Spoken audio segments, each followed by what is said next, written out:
운동을 하러 가면은 건강을 위해서 운동을 하는데 몸매도 신경 쓰는 사람들이 꽤 있는 것 같습니다. 그런데 그게 이렇게 옷 입는 거로 이렇게 표현되는 것 같아요. 어떤 사람은 자기 몸매를 드러내고 싶은 사람이 있어요. 그럼 어떤 옷을 입습니까? 몸매가 잘 드러나는 옷을 입습니다.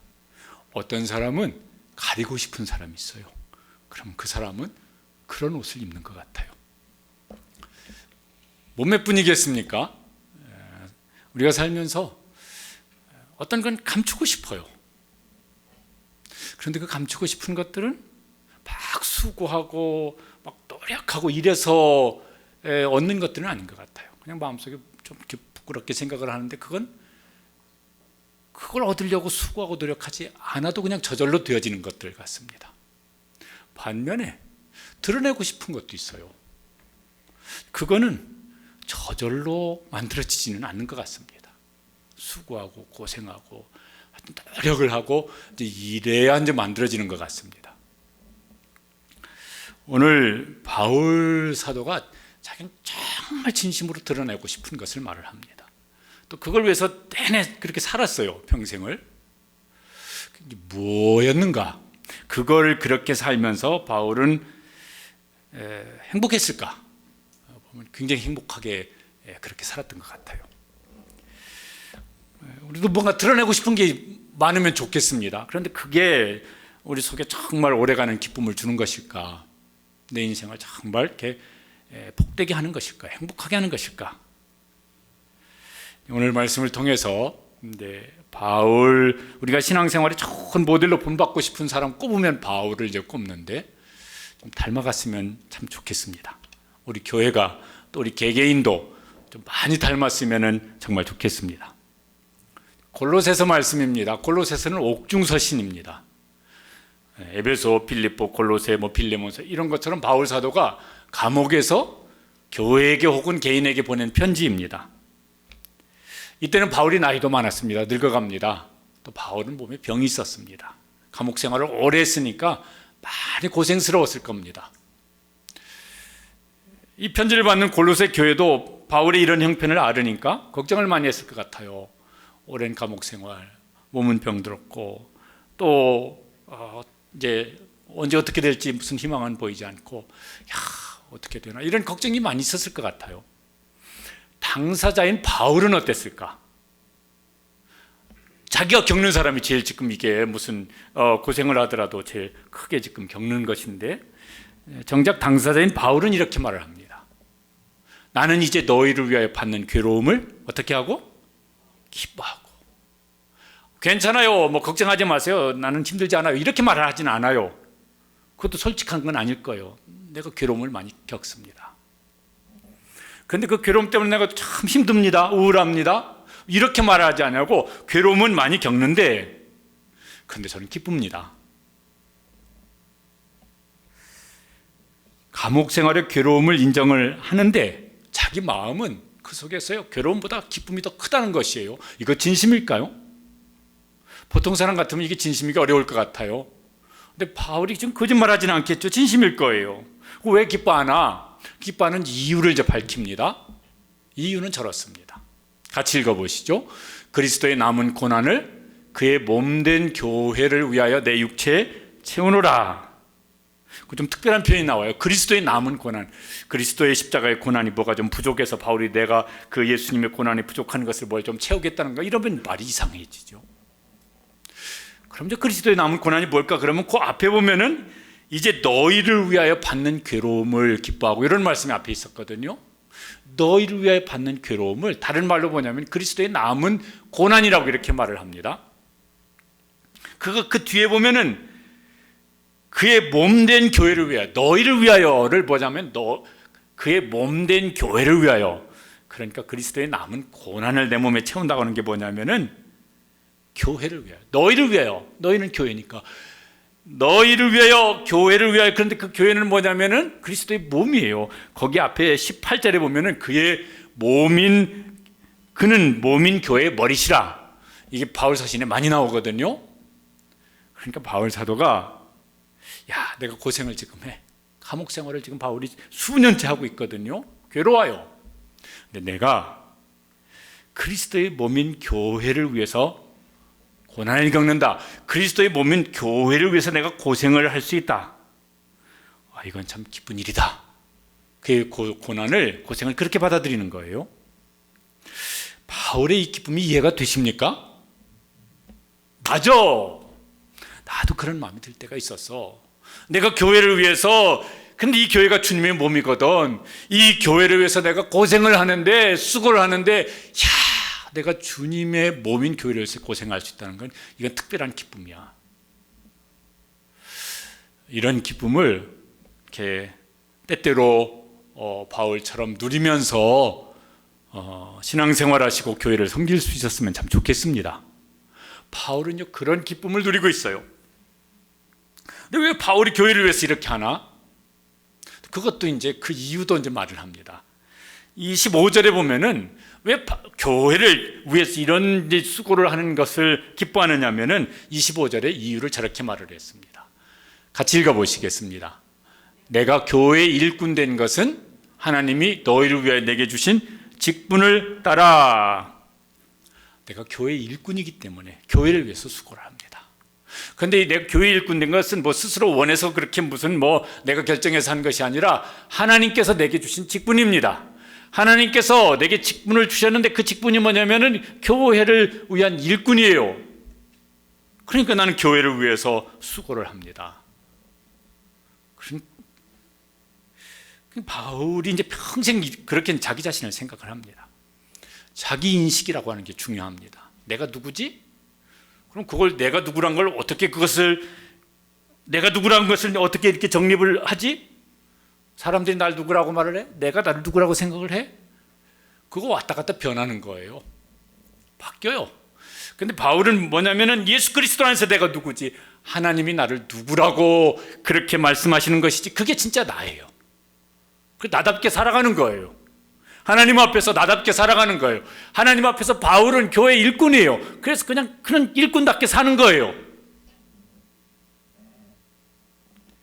그렇게 살면서 고생하는 것, 그렇지 내가 나답게 사는데 그걸 위해서 고생하는 것, 그 기쁨이지. 이러면서 이제 그 이유를 이제 밝히고 있습니다. 일꾼은 자기가 이렇게 일을 스스로 정해서 하는 사람이 아니라 누가 일을 시켜서 하는 사람이 일꾼이잖아요. 나는 하나님이 일꾼으로 나에게 그 직분을 주셨어. 그러니까 하나님이 시킨 일을 날 해야 돼. 그 일이 뭔지를 이제 그 다음에 말을 합니다. 그 교회를 위한 수고인데 그걸 좀 다르게 이제 표현을 합니다. 그게 뭐냐면은 하나님의 말씀을 이루려 함이라. 하나님께서 왜 나를 교회 일꾼으로 삼으셨느냐? 목적이 있으신데 하나님의 말씀을 이루려고 나를 교회 일꾼으로 삼으셨다는 거예요.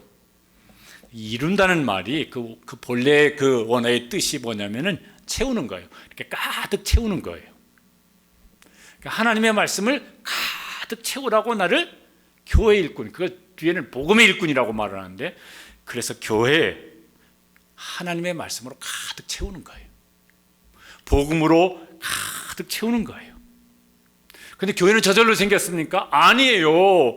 거긴 누군가 가서 하나님의 말씀으로 그 영혼을 채우고 그의 마음을 채워야 그 사람들이 모여서 교회가 되어지는 것이에요.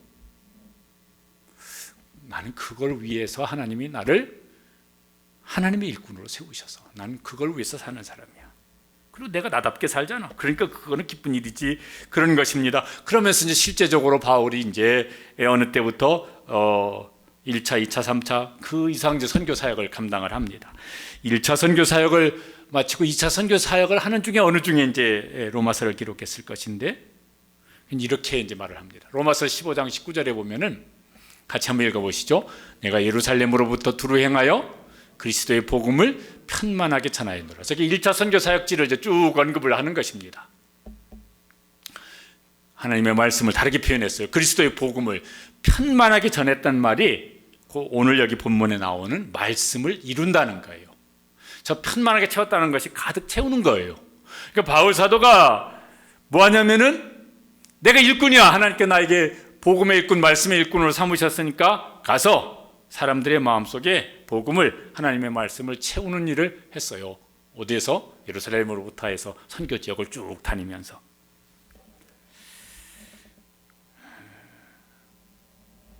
오늘 읽은 24절, 그 앞에 23절도 이제 비슷한 말씀인데, 거기는 1장 23절에 보면 이렇게 이제 말을 합니다. 바울이 그렇게 간절히 원했던 거예요. 같이 읽어보시죠. 이 복음은 천하 만민에게 전파된 바요, 나 바울은 이 복음의 일꾼이 되었노라. 천하 만민에게 아직 다 전파된 건 아닌데 바울은 그렇게 간절히 원했습니다. 바울은 자기 생전에 저 땅끝인 서바나로 가고 싶어하는 것을 로마서에 이렇게 이제 그의 소원을 말을 하는 것이 있습니다. 이거 하느라고 고생을 합니다. 만약 바울이 이런 마음을 가졌더라면 어땠을까요? 그냥 나 혼자 신앙생활 잘 하면 되지. 이런 마음을 가지고 바울이 예수 믿고 신앙생활했더라면 이런 고생할 필요가 있었을까요? 안 했을 겁니다. 무슨 감옥에 갈 일이 있었을까요? 안 했을 거예요. 근데 그건 바울이 내가 아니야. 나는 하나님이 복음의 일꾼, 교회의 일꾼으로 나를 세워주셔서, 그러니까 그건 내가 그렇게 살면 나는 안 되는 사람이야.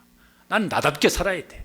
그래서요, 이 복음을 전하려고 이제 다닙니다. 근데 사람들이 막 환영하면서 어서 오십시오 기다리고 사모하고 있었습니다. 뭐 이게 아니잖아요.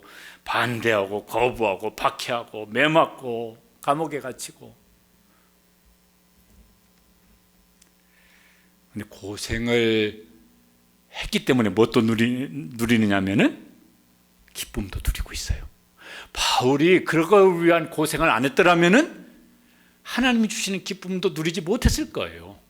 그가 하나님의 일꾼으로, 교회의 일꾼으로, 복음의 일꾼으로 고생하고 수고하는 것을 하지 않았더라면은 하나님이 주시는 기쁨도 뭔지도 모르고 그냥 신앙생활한다고 왔다리 갔다리 이러다가 이제 세월을 보낼 수도 있었을 겁니다. 뭐가 더 나은 선택일까요? 무엇이 더 복된 삶일까요? 바울처럼 주님을 위해서, 주님의 교회를 위해서, 복음을 위해서 정말 고생도 하고, 그런데 그 고생을 능가하는 기쁨도 누리고, 이게 더 복된 삶입니까? 아이고, 뭐하러 그런 고생을 해? 뭐하러 그런 욕을 먹으면서 신앙생활을 해? 그냥 나 혼자 예배 잘 드리고 신앙생활하면 되지. 고생도 없고 기쁨도 없고, 그것이 복된 신앙생활일까요?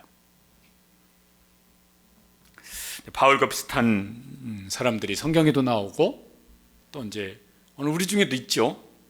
사도행전 15장 41절에 보면은 사도들도 비슷했던 것 같아요. 사도들은 그 이름을 위하여 능욕받는 이 일을 합당한 자로 여기심을 뭐하면서? 기뻐하면서. 저때 베드로, 요한 사도가 뭐냐면 감옥에 갇혀요. 복음 전하다가 또 두드려 맞아요. 고문당합니다. 그러고 이제 석방돼서 이제 나왔습니다. 그러면서 나오면서 막 신나가지고 지금 나오는 거예요. 야, 우리가 예수님의 이름을 위해서, 주님이 우리에게 맡기신 복음을 위해서 감옥에 갇히기도 했구나. 등짝 살가죽이 벗겨지도록 매도 두드려 맞았구나. 와, 우리가 이런 일을 할 수 있다, 이러면서 기뻐서 나온 것입니다. 그때 그 일을 겪었던 그 베드로 사도가 베드로 전후서 편지를 이제 보냅니다. 성도들에게 제가 겪어봤는데 그리스도를 위해서 고난받는 건 신나는 일입니다. 기쁜 일입니다. 여러분도 한번 해보세요. 이러면서 이제 베드로전서 4장 13절에 이렇게 말을 합니다. 같이 읽어보시죠. 너희가 그리스도의 고난에 참여하는 것으로 즐거워하라. 이는 그의 영광을 나타내실 때 너희로 즐거워하고 기뻐하게 하려 함이라. 베드로 사도도 자기가 겪었던 거예요.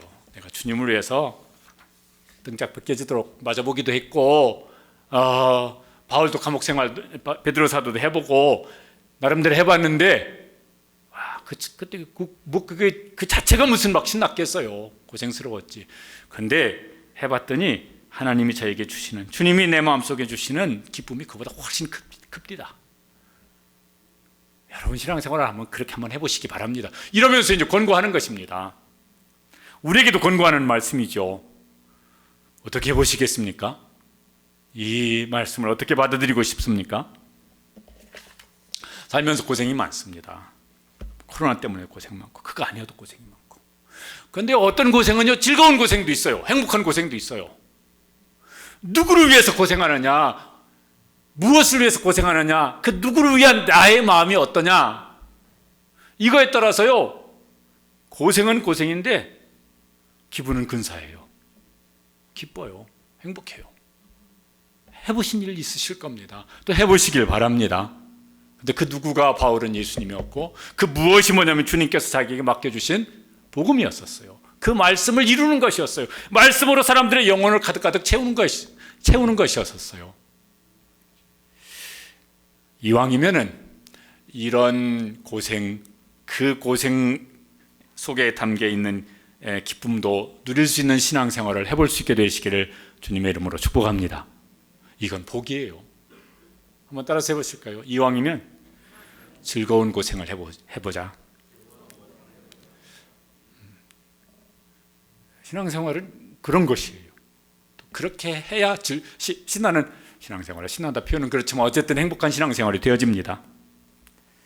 바울 사도는 하나님의 말씀을 이루려고 기쁘게 고생을 합니다. 그 말씀은 복음이죠. 복음의 핵심은 예수 그리스도신데 이거 사람들이 다 알고 있는 거죠. 그렇지 못해요. 오늘 말씀에 보면은 이건 감춰졌던 것이라고, 26절에 보면은 만세와 만대로부터 감춰졌던 것인데, 비밀이죠. 감춰진 비밀입니다. 하나님의 구원 계획이에요. 이거 태초부터 하나님께서 저 아담과 하와가 타락했을 때부터 말씀을 해주십니다. 그런데 이게 마음속에는, 하나님의 마음속에는 아무도 모르고 그냥 너만 알아 이런 게 아니에요. 바울 사도가 나중에 이렇게 깨닫게 되어졌는데, 야, 하나님께서 하나님의 마음속에 있는 계획은 이런 거였구나 깨달은 것이 그 에베소 1장 4절 5절에 이제 이렇게 기록을 했습니다. 같이 읽어보시죠. 창세전에 그리스도 안에서 우리를 택하사 우리를 예정하사 아들들이 되게 하시려고. 저 우리 속에 저는 포함됐을까요? 안 됐을까요? 말씀 좀 해보시죠. 제가 포함됐겠습니까? 안 됐겠습니까? 저는 포함됐다고 믿습니다. 여러분은 믿든지 마시든지 자유지만, 여러분은 저 우리 속에 여러분이 포함되셨을 것 같습니까? 안 되셨을 것 같습니까? 포함되셨을 것 같습니까? 근데 그게 감춰져 있었어요.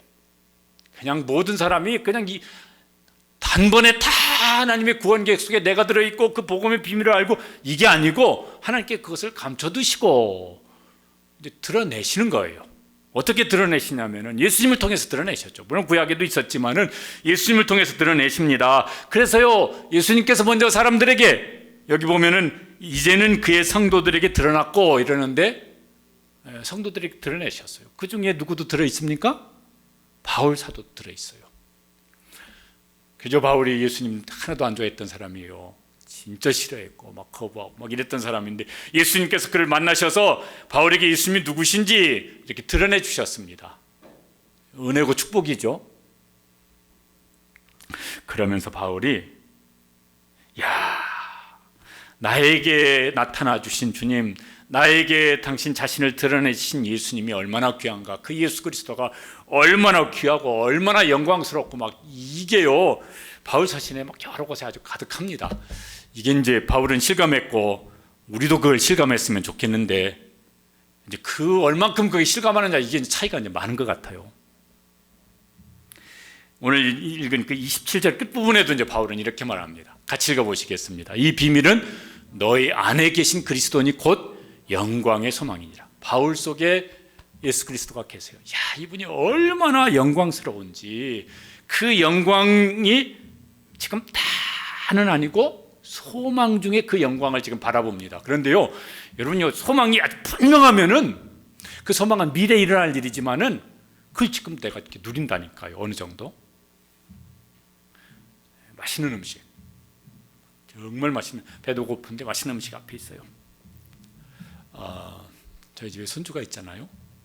배고픈데 맛있는 게 눈앞에 있으면요, 기도가 속도가 빨라져요. 날마다 우리에게, 이걸 하는데 다른 때 같으면요, 날마다 우리, 이럴 때도 있는데 날마다 우리 그 일용할 양식을 주시는 뭐 은혜로우신 하나님 감사합니다. 속도가 빨라지더라고. 그 사이에 침도 한번 꼴깍 넘어갑니다. 아직 입속에 안 들어왔어. 그런데 입에 들어온 것처럼 보여요? 침이 꼴깍 넘어가요. 소망이 분명하면은 그게 전 미래에 있는 것인데 지금 앞당겨서 누린다니까요. 신앙생활은 그런 것입니다.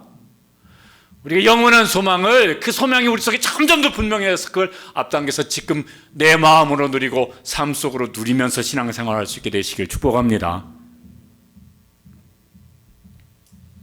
그래서 어떤 때는요, 소망인데 현실과 경계선이 이렇게 이게 겹쳐질 때가 있어요.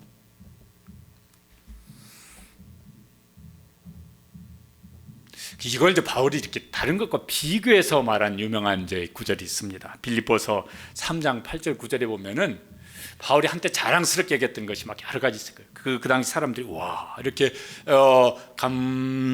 칭찬할 만한 여러 가지 자랑스러운 것들과 비교해서 예수님과 비교해서 이제 저렇게 말을 했습니다. 같이 읽어보시겠습니다. 내 주 예수 그리스도를 아는 지식이 가장 고상하기 때문이라 내가 그를 위하여 모든 것을 잃어버리고 배설물로 여김은 그리스도를 얻고 그 안에서 발견되려 함이니. 그 앞에 보면요, 나도 왕년에는 나도 자랑할 거리가 있었습니다. 그래서 뭐 이런저런 그 사람들이 알아줄 만한 자랑거리를 쭉 얘기를 합니다. 그런데 내가 예수님을 만났습니다. 근데 예수님이 내게 그 자랑거리들과 비교해 보니까 이건 비교 불가한 가치 차이가 납니다. 예수님 안에서 나에게 주신 것들과 비교해 보니까 이건 비교 자체가 불가한 일입니다. 너무 가치 차이가 많이 나서 뭐 그 전에 막 자랑스럽게 여겼던 것은 뭐 굳이 가치를 매기자고 하면 똥값입니다. 우리 값이 안 나가는 걸 뭐라고 그래요? 아유 이것도 아주 똥값이야, 이렇게 말을 하잖아요. 그리고 그게 바울이 그냥 이렇게 누구 앞에 이렇게 좀 듣기 좋으라고 한번 근사한 말로 한 것이 아니라 그게 그의 마음을 온통 사로잡고 있어서 그렇게 살았지 않습니까? 그때 어디 뉴스를 보니까요, 우리나라 저기 한국은행이 보유하고 있는 금이 104톤이라고 그러더라고요. 저거 금괴, 금 골드바, 저거 하나가 뭐 1kg 짜리 뭐 보통 그렇다고 그러던데 그 가격이 얼마큼 되는지 아십니까? 굳이 알 필요는 없죠. 왜냐하면 우리가 그런 거 가질 일이 없으니까. 혹시 가지신 분은 이제 실감이 나시겠지만 보통은 금 한 돈 사려고 그래도 비싸잖아요. 그러니까 별로 상관없는 얘기긴 하지만은 뭐 보니까요 한 8천만 원쯤 나간대요. 104톤 그러면 이게 이제 얼마큼 돼? 저런 금괴가 몇 개 되는 거야? 104톤이면. 야, 한국은행 근처 저 금괴가 어느 창고에 들었을까 왔다 갔다 이런 건 하지 마십시오. 괜히 신고당하면 안 되니까. 그런데 저 금괴를 창고 열쇠를 당신한테 줄 테니까 다 가져도 돼. 그런데 이제 옆에서 단 사람이 그거 말고 여 시와 있는 저기 아파트 열채 줄 테니까 고민 좀 해봐. 그러면 여러분 고민할 필요가 있겠습니까? 없겠습니까? 이 고민하는 사람은 좀 이상한 사람이에요. 뭐 가치 판단을 할 줄 모르는 사람이에요. 아니 저거 금괴 저기 100톤이 넘게 있다니까. 그런데 그거 아파트 열채하고 그걸 왜 비교해요? 말이 안 되는 것이지. 바울이 이제 그렇게 비교를 해본 겁니다. 예수 그리스도 안에 있는 모든 것 비교 자체가 안 되는 거예요. 우리 속에는 어떠십니까? 바울처럼 이렇게 그래 예수님 안에 있는 것, 하나님께서 예수님 안에서 영원토록 주신 것, 지금 우리가 뭐 가지고 있어도 시간 지나가면 없어져 버리고 아니면은 있어도 내가 없어져 버리고 그럴 것 때문에 막 거기다 거기다 인생 가치를 두고 살아? 아유 난 그럴 수가 없어. 이런 바울 같은 이런 고백이 정말 우리 심령 속에서부터 우리 마음 중심에서부터 늘 우리의 삶을 붙잡고 나아가는 이런 가치관이 우리 가운데 있게 되기를 축복합니다. 그러면은 좀 좋을 것 같아요. 그러면 뭐 이것저것 너무 연연 안 하고 살아도 될 것 같아요. 바울은 그걸 알았습니다. 그런데 예수님이 당신 자신을 나에게 드러내셨고 예수님 안에 하나님께서 준비하신 것을 나한테 드러내셔서 내가 알게 되었고 그걸 영원토록 가진 사람이 되었는데 와 할렐루야 하면 여기서 끝나는 게 아니구나.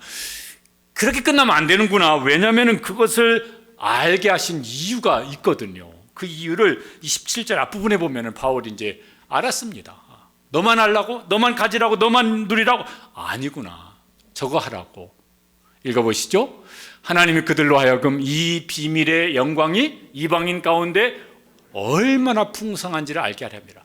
그들은 이미 예수님을 만난 사람이에요. 예수님께서 그에게 나타나시고 드러내 주시고 예수님 안에 있는 것이 무엇인지를 알게 하시고 그걸 소유하고 영원히 누릴 사람들이에요. 근데 너희가 이제 그러면 할렐루야 아멘 끝 이게 아니고 그들을 통해서 이 비밀의 영광스러움이 어디? 이방인들 가운데 풍성하게 드러나요. 그래서 그 이방인들 와 우리는 먹고 사는 게 다인 줄 알았더니 그게 아니고 진짜 우리에게 영원토록 복된 것이 이게 있구나. 그거 알게 하려고. 너희는 그거 하는 사람이다. 교회는 그걸 위해서 존재하는 거죠. 그래서 주님이 교회를 세우신 것이죠. 왜 우리 먼저 예수님 믿게 하셨습니까? 너희는 그것을 지금 우리가 뭐 저 1세기는 아니니까 너 안 믿는 가족 있잖아. 너 안 믿는 친구 있잖아. 너 안 믿는 이웃 있잖아. 그 사람 모르잖아. 그 사람은 뭘 맛있는 걸 더 먹고 뭐 조금 더 좋은 옷 입고 조금 더 뭐 이거 그리고 금방 없어지고 그게 좋을지 안 좋을지도 모르는 거 여기다 목매달고 살고 있는 사람한테 그게 아니고 진짜 좋은 게 따로 있다고 그걸 알려주라고. 너만 알고 있지 말고 그거 알려주라고. 그래서 먼저 주님께서 우리를 만나주셨다고.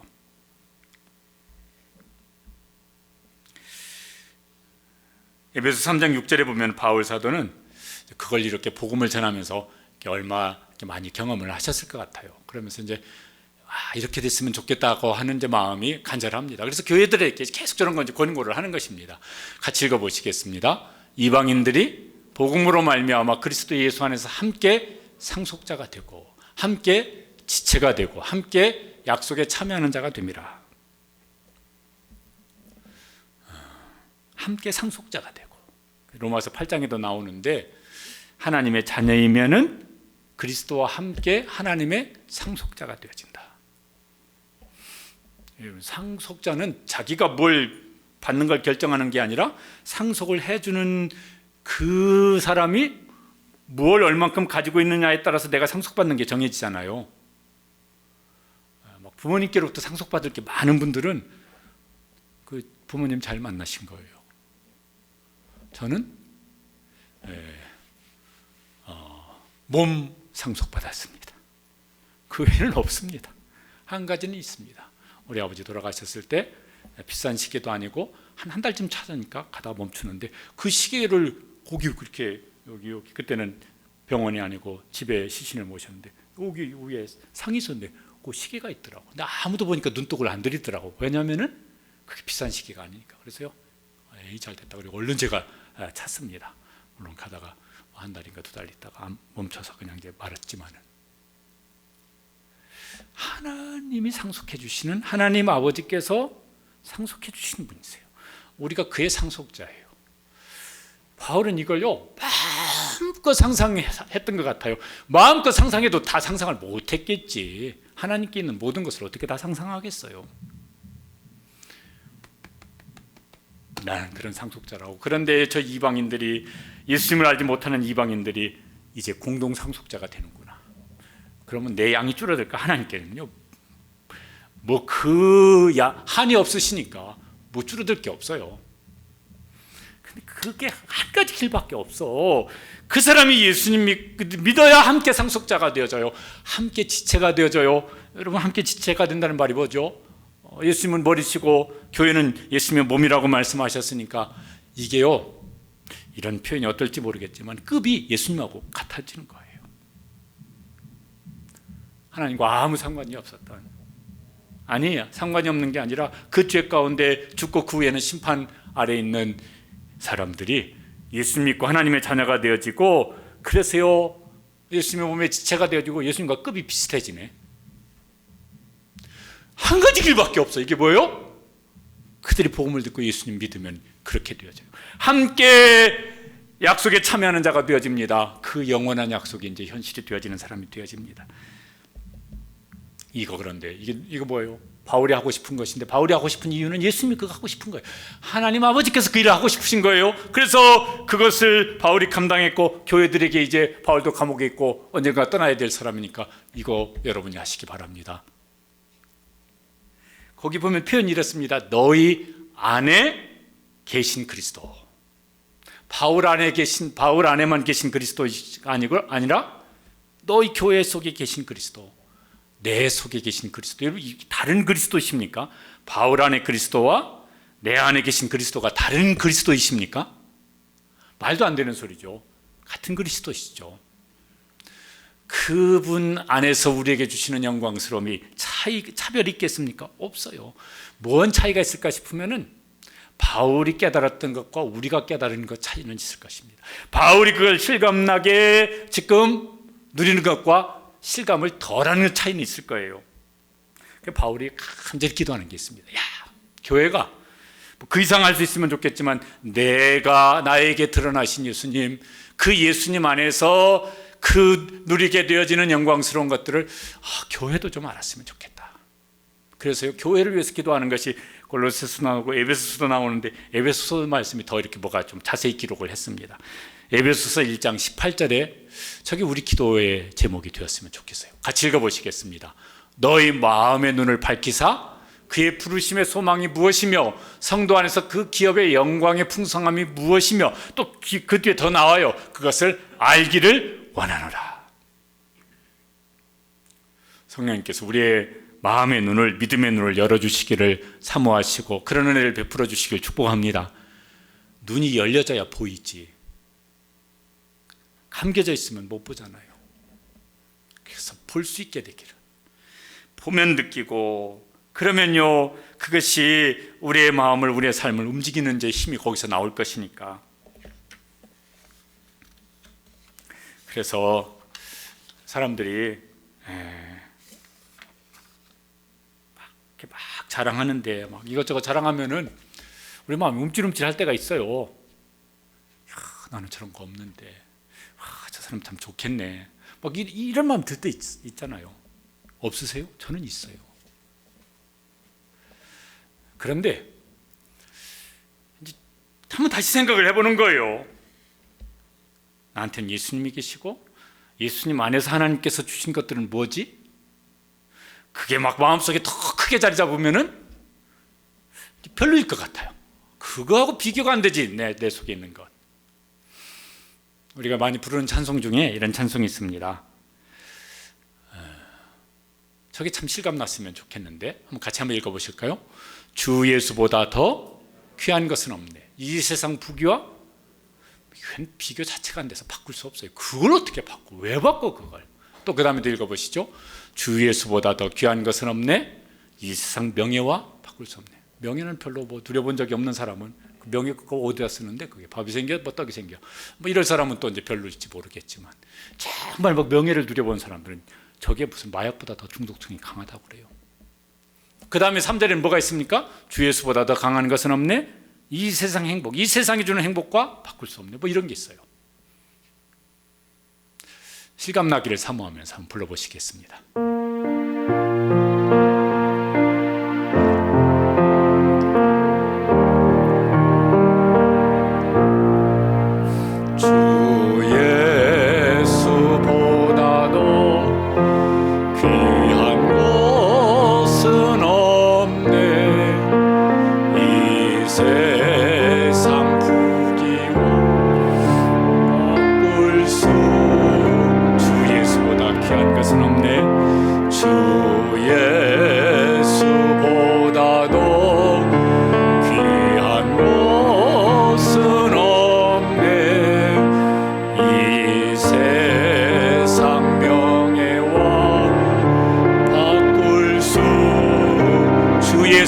귀한 건 없네. 이 세상 행복과 예수보다도 귀한 것은 없네. 이 세상 행복과 바꿀 수 없네. 그러면서 기뻐하고, 그러면서 우리 마음속에 그래, 너한테는 부귀와 명예가 있냐? 좋겠다. 근데 나한테는 예수님이 있다. 그래서 내가 너한테 꿀릴 이유가 100분의 1도 없고 1000분의 1도 없다. 이러면서 우리가 세상을 감당하며 살아갈 수 있게 되시길 축복합니다. 바울은 이제 자기 자신답게 자기는 복음의 일꾼이고 그 말씀을 이루는 그 복음으로 말씀으로 사람들의 마음을 영혼을 가득가득 채워야 되는 사람이기 때문에 실제로 그렇게 이제 삽니다. 평생 삽니다. 28절에 보면 그걸 어떻게 했는지를 이렇게 말을 하고 있습니다. 우리가 그를 전파하여 전도한 거죠. 바울이 지금 골로새서는 이게 뭐요? 감옥에서 보낸 편지라고요. 근데 그 골로새서 편지를 보낼 때 3장에 보면은 기도 부탁을 합니다. 무슨 기도 부탁을 하냐면 4장 3절에 이런 기도 부탁을 했습니다. 저것도요 보통 사람의 기도 부탁은 아닐 것 같아요. 같이 한번 읽어보시죠. 우리를 위하여 기도하되 하나님이 전도할 문을 우리에게 열어주사 그리스도의 비밀을 말하게 하시기를 구하라. 지금 감옥에서 고생하잖아요. 늙고 병들었고. 여러분 기도해 주세요. 제가 많이 좀 힘듭니다. 나이도 먹고 몸은 병들었고. 그래서 빨리 감옥문이 열려서 석방될 수 있도록 기도해 주시길 바랍니다. 보통 같으면 그렇게 기도를 할 거예요. 근데 바울은 그게 더 급하질 않아요. 더 급한 게 있어요. 감옥문이 열려서 죄사슬이 풀리고 석방되는 것보다 더 급한 것이 있는데 뭐냐면은 감옥에 있든 어디에 있든 뭐가 열리도록 전도의 문이 열리도록 기도해 주세요. 왜? 자기는 그거 위해서 하나님이 일꾼으로 세우신 사람이니까 그게 더 중하다고.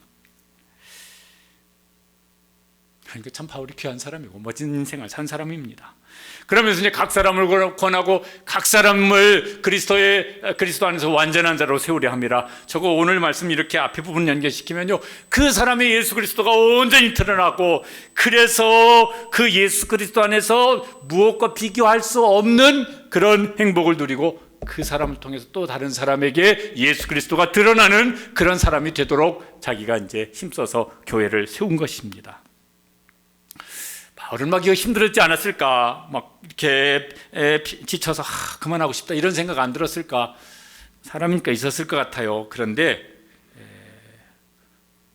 그렇게 살지는 않았어요. 성경을 보면은 왜 그렇게 했는지 29절에 보면은 자기는 이렇게 그 일을 이렇게 감당했다고 이제 고백을 합니다. 같이 읽으시죠. 이를 위하여 나도 내 속에서 능력으로 역사하시는 이의 역사를 따라. 내 속에서 그리스도가 역사하시도록 내 속에서 성령님께서 그분의 능력으로, 영어 성경에는 그의 에너지로 이렇게 되어 있는데 내 힘으로는, 내 에너지로는 감당이 안 되어져요. 그럼 포기해? 아니야. 내 속에 역사하시는 그리스도의 에너지로, 내 속에 역사하시는 성령님의 에너지로 이 사역을 감당해왔다고. 그러면 나는 수동적으로 가만히 있나? 아니에요. 그 다음에 뭐라고 나오냐면은 힘을 다하여 수고하노라. 자기 자신도 성령님께서 그분의 능력을 에너지로, 주님의 에너지로 내 속에 역사하시면 나는 그 에너지를 힘입어서 나도 힘을 다하여 수고한다고. 바울의 힘만으로 했으면 그렇게 못했을 거예요. 그런데 자기 속에 역사하시는 주님의 능력으로, 성령님의 능력으로 하니까 그렇게 이제 사역을 한 것이죠. 특별한 이제 삶을 사셨습니다.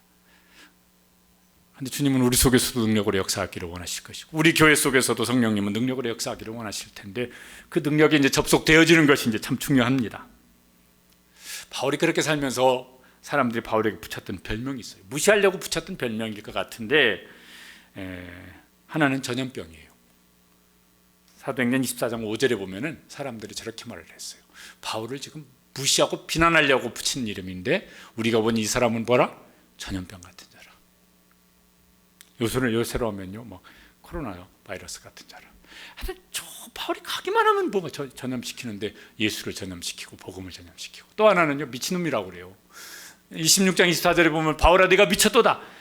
총독에게 지금 재판을 받는, 재판장에게 재판을 받는데 바울이 죄수가 지금 돼서 죄수복 입고 뭐 쇠사슬에 매여서 재판을 받는데 그 사이에 뭐 자기를 변호할 기회를 주니까 냅다 전도를 합니다. 그러니까 총독이 들으면서 저놈은 저 미쳤구만. 미치긴 미쳤죠. 불명예스러운 별명 같습니까? 명예스러운 별명 같습니까? 그 사람들은 불명예스러워라고 붙였지만은 우리가 보면 참 명예스러운 별명이에요. 교회가, 우리가 무슨 못된 짓 하고 잘못한 짓 하고 비양심적이고 비도덕적이고 막 이런 거 해가지고 욕먹으면 욕먹어 싸죠. 부끄러운 욕이죠. 회개해야 될 죄악이죠. 그런데 바울처럼 이런 별명으로 막 우리가 막 무시당하는 말을 듣든지 무슨 조롱하는 말을 들으면은 그건 하나님께서 기뻐하실 일일 같고 우리에게도 그 자랑스러운 일이 될 것이에요. 전도는 하나님의 소원입니다. 예수님의 간절한 소원입니다. 그 소원이 우리 교회를 통해서도 오늘 우리 자신을 통해서도 이루어지는 일에 우리도 좀 헌신하고 쓰임받는 교회도 되어지고 그런 일에 쓰임받기를 사모하며 앞장서는 교회의 일꾼, 그리스도의 일꾼들 되시기를 간절히 원합니다. 아까 에베소서 말씀하고 비슷한데 갈라디아 3장 28절에 보면은 거기 좀 다르게 이런 이제 바울이 그런 걸 교회에서 보았어요. 그러면서 그렇게 되기를 원하고 있습니다. 읽어보시죠. 너희는 유대인이나 헬라인이나 종이나 자유인이나 남자나 여자나 그리스도 예수 안에서 하나이니라. 저게 무슨 소리냐면요. 그 당시에는 유대인, 헬라인 넘을 수 없는, 깰 수 없는 벽이에요. 종, 자유인 이건 누구도 깰 수 없는 철벽이에요. 남자, 여자 이거 누구도 깰 수 없는 아주 너무나 큰 차별이 있는 벽이에요. 그런데 예수님 안에서 교회 공동체 모여보니까 유대인, 헬라인이 유대인도 하나님의 자녀요, 유대인도 그리스도의 일꾼이에요, 이방인도 그래요, 남자도 그래요, 여자도 그래요, 종도 그래요, 자도 다 똑같이 아주 높은 수준으로 존귀한 사람들이 되었어요. 존귀한 사람들로 하나가 되어진 거예요. 세상이 그렇게 되기를 하나님께서 원하신다고. 너희가 그 일을 하라고. 이거요, 집에서부터 그렇게 됐으면 좋겠어요. 막 세상이 그리스도 안에서 하나 되는 건 그건 좀 이렇게 좀 먼 일 같고, 집에서부터 그냥 남편과 아내가 함께 교회 와서 예배드리는 이런 수준 말고, 남편이 아내 볼 때 예수님과 급이 거의 같은 하나님의 자녀예요. 그리스도의 지체예요. 그런데 내가 함부로 어떻게 대할 수가 있어? 그 존귀한 하나님의 자녀고 예수님과 급이 거의 같은 급인 내 아내인데, 내 남편이 그런 사람인데 그렇게 하나가 되어지면 얼마나 부부가 근사할까? 그러지 얼마나 근사하겠어요. 자식이 부모를 그렇게 봐요. 부모도 그 자식을 그렇게 봐요. 그래서 예수 그리스도 안에서요, 그냥 같은 교회에서 예배드리는 것도 참 좋지만 그 수준에서가 아니라 그렇게 서로를 존귀하게 여기는 하나가 되어지면 이거 얼마나 좋겠어요. 얼마나 복된 가정이 되지 않겠습니까? 교회가 어떤 사람이 와서든 여기 와서 예배드리는 사람들이 서로 그렇게 여기면요, 얼마나 근사한 하나가 되지 않겠습니까? 세상에는 온갖 차별이 많지만은 예수 그리스도 안에서 우리가 그렇게 바울이 보았던 것, 우리 교회에서 보고 우리 가정에서 볼 수 있게 되기를 주님의 이름으로 축복합니다. 그걸 위해서 우리도 힘을 다하여 수고했으면 좋겠어요. 그게 세상으로 흘러가면 얼마나 좋겠어요. 얼마나 좋겠습니까? 하여튼 고생을 하면서 우리가 이제 살아갑니다. 이왕이면 바울처럼 예수님을 드러내면서 고생하면서, 와, 고생보다는 기쁨이 훨씬 더 크네, 이런 즐거운 고생을 할 수 있게 되시길 축복합니다. 예수님이 먼저 내 안에 정말 풍성하게 드러나서 내가 예수님 때문에 너무너무 좋은 거예요. 너무 영광스럽고 다른 건 여건값이에요. 그런 복을 누리면서 우리가 믿음의 인생을 살 수 있게 되시길 축복합니다. 그래서요, 이거는 나만 아는 비밀 되면 안 돼. 그래서 가족에게도 그 비밀을 알려주시고, 무슨 친구에게도 알려주시고, 이웃에게도 알려주시고, 그래서 나를 통해서 예수님이 그에게 드러나고, 그를 통해서 또 다른 사람에게 예수님이 드러나는 일을 하는 이 일이 주님 오실 때까지 계속 되어지는 우리 교회, 모든 교회 성도들 되시기를 주님의 이름으로 축복합니다. 기도하시겠습니다.